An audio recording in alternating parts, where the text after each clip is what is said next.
teammates introduce yourselves. Or not, that's fine. Hello. We are Group 60, and we are presenting our final project. And we have this set up in the computer lab.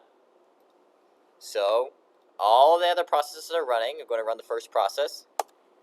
And as you can see, it has all the information, the config, and the peer info is printing. And then it's running, and then it's constantly choking. And every, I think it's 5 seconds, the choking is being updated. So if you want to be able to see the TCP connections, we'll let this run for a bit. And then we're going to look at our logs. So we'll let this run, and then let's take a look at the logs. I'm just going to look at the logs right now. So let's look at the logs for log.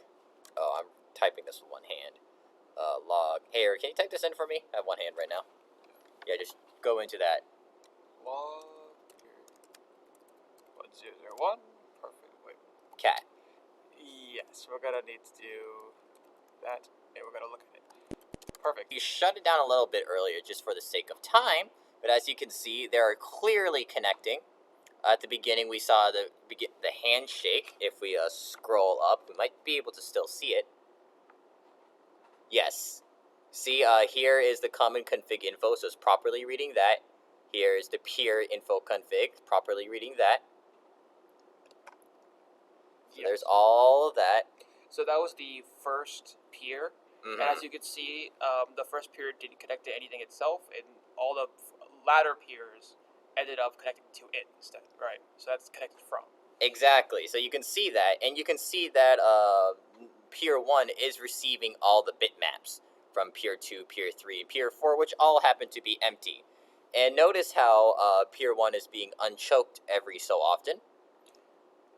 And notice how peer 1 is showing to be connected to each one. And notice how peer 1 is also receiving an interested message from the peers that don't have it, such as 04, 03, and 02, because they all don't have the file. Only 01 has it. And they are exchanging these. All right, let's see. We got the it for longer. Oh yeah, we can run it for longer. So run it again. It would be more helpful that way. So we let it run for a bit longer, and then you will be able to see how it has the requests, the not interested, the haves, the piece, all that. So we'll let it run for a bit. But notice how it's constantly updating the choking. And it's about every 5-ish seconds if you pay attention. It's kind of hard to see. So we'll let it run for a bit, and then let's look at it. How long do you want to run it for? What you think? 30 seconds? Let's give it like 10 more seconds. Because all the other peers have already exchanged with each other, so don't forget that. That's true. Okay. Because they were running well beforehand. That's actually a good point. Okay. Alright, so give it a close and look at the log. Okay, so that'd be Control-C. Because don't worry, in the README we're going to tell them how to run it themselves so they can see it. Perfect. Alright. Let's go. Cat. So yeah, unfortunately it didn't go very long because what just happened is that peer 1 connected to peer 2. So it's the same deal. The reason why it's so short is because the other peers already all connected to each other. But don't worry, in the READMEs you'll see how you can run them all at once. It will be in our description. But yeah. We're here to discuss a little bit more about our project. So I just want to go over a couple key points. So as you can see here, we have our peer process, which creates multiple threads, which all are using TCP input-output streams. And let's see, we want to, we have our config readers, as you can see here. We read from our path, and we read it directly into a class file, right? And with this information, we can actually send messages. So this is a specific for the listener. And so I'm going to show our testing method, which we ended up using Docker. It was a bit of an experiment, but we wanted to make sure that our program would run correctly on the Linux and make sure all our code, sometimes Java doesn't like switching between Windows and Linux, so we just wanted to make sure this works. So here's my custom sh file, show file. So I'm going to run it, and it's going to remove previous containers and create new containers.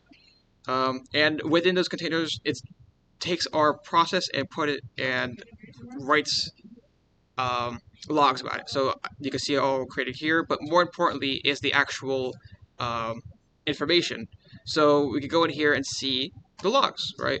So as you can see, we have the config data and the peer info data being read properly from these paths, has all our data.